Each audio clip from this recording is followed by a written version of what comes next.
Untuk teman-teman yang ingin mempromosikan bisnisnya atau mendukung YouTube ini, bisa menghubungi nomor gua yang ada di kolom deskripsi. Total ada 4 negara dengan status peringkat 3 terbaik yang lolos ke 16 besar, teman-teman. Yang pertama adalah Belanda, peringkat 3 grup D ya. Mereka mengumpulkan 4 poin, dan dari sisi klasemen sesama tim peringkat 3, Belanda itu ada di peringkat atas.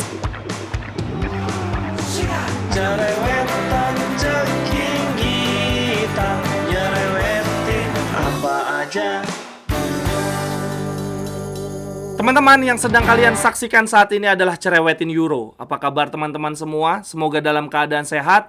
Matchday ketiga, babak grup Euro 2024 semuanya sudah diselenggarakan ya. Ini artinya kita sudah mendapatkan seluruh tim yang akan melaju ke babak 16 besar. Untuk di grup A, wah ini sesuai prediksi banget, Jerman menjadi pemuncak klasemen, tetapi ternyata tidak poin penuh ya. Poin mereka hanya 7 saja. Kemudian Jerman ditemani oleh Swiss yang berada di peringkat 2 dengan 5 poin. Lalu kemudian di grup B teman-teman, ini grup neraka ya. Spanyol dengan luar biasanya sapu bersih seluruh pertandingan, perfect ya, 9 poin. Mereka ditemani oleh Italia yang lolos dari lubang jarum ya, menemani di posisi runner up dengan 4 poin.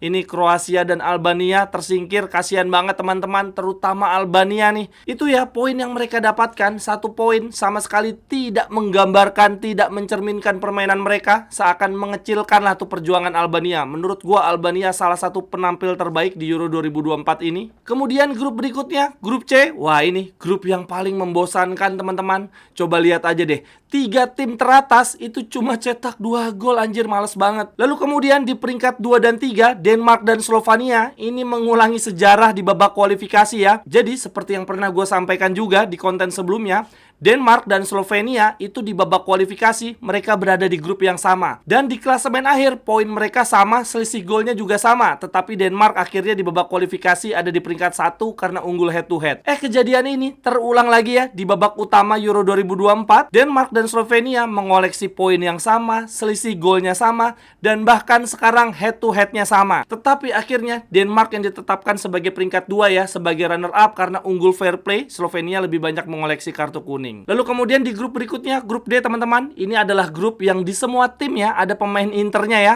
Ini grup yang sama sekali tidak terdagu ya.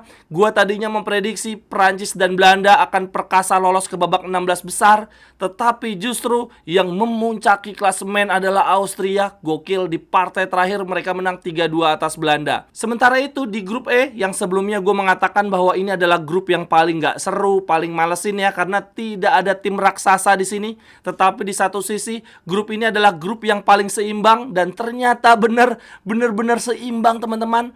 Bisa-bisanya dari tim peringkat 1 sampai dengan tim peringkat 4, poinnya sama semua, mengoleksi 4 poin. Hanya saja yang membedakan, Rumania berada di peringkat 1 karena unggul produktivitas gol. Lalu kemudian Belgia ada di peringkat 2 karena unggul selisih gol. Yang paling kasihan Ukraina teman-teman, sama-sama mengoleksi 4 poin, tetapi mereka ada di peringkat 4 karena agregat golnya ya, selisih golnya -2. Kemudian yang terakhir grup F teman-teman, ini bikin kaget juga sih. Tadinya gue berpikir Portugal akan sapu bersih semua pertandingan, karena di babak kualifikasi Portugal sangat perkasa ya. 10 pertandingan babak kualifikasi disapu bersih semua. Betul sih, mereka lolos sebagai juara grup, tetapi di partai terakhir mereka dipecundangi tim debutannya Georgia 2-0. Nah, yang membedakan Euro 2024 ini dengan Euro-Euro sebelumnya adalah yang lolos ke babak 16 besar bukan hanya 2 tim terbaik dari babak grup ya, tetapi ada juga tim yang lolos ke babak 16 besar dengan predikat sebagai tim peringkat 3 terbaik. Total ada 4 negara dengan status peringkat 3 terbaik yang lolos ke 16 besar teman-teman. Yang pertama adalah Belanda, peringkat 3 grup D ya.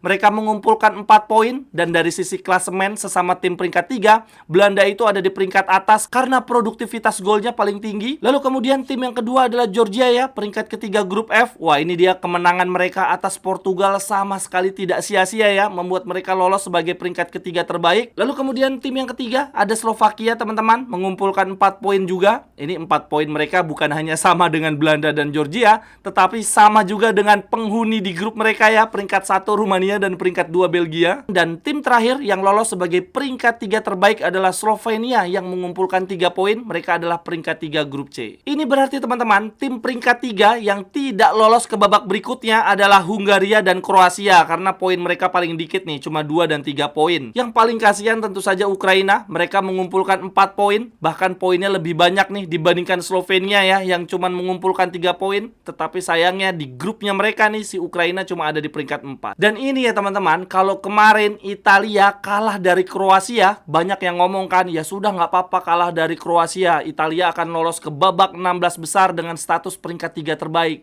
Ternyata ya enggak juga nih. Kalau Italia akhirnya kemarin kalah nih dari Kroasia, mereka tidak akan lolos ke babak 16 besar ya, karena Italia cuma mengumpulkan 3 poin dan dari selisih gol mereka masih kalah dari Slovenia. Jadi untung banget tuh Italia akhirnya mampu menahan seri Kroasia. Berarti dengan demikian untuk babak 16 besar teman-teman, di bracket sebelah kiri ya, ini ada Spanyol melawan Georgia, Jerman melawan Denmark, lalu ada Portugal melawan Slovakia, dan Prancis melawan Belgia.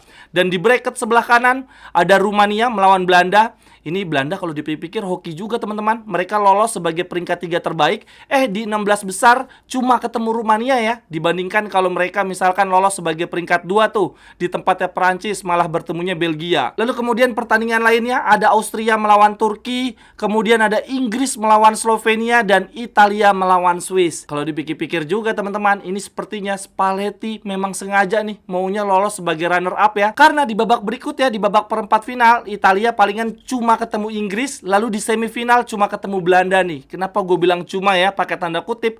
Karena kalau dibandingkan dengan Spanyol yang lolos sebagai juara grup, wah ini mereka lebih susah nih bracketnya teman-teman. Spanyol kalau menang lawan Georgia ya, maka di perempat final mereka akan bertemu Jerman, lalu di semifinal mereka bertemu antara Portugal ataupun Prancis. Ini lebih berat banget. Kemudian untuk top skor sementara Euro 2024 dipegang oleh penyerang Georgia ya, Mika Taudze. Ini penyerang berusia 23 tahun yang bermain untuk Metz ya, klub dari Liga Prancis.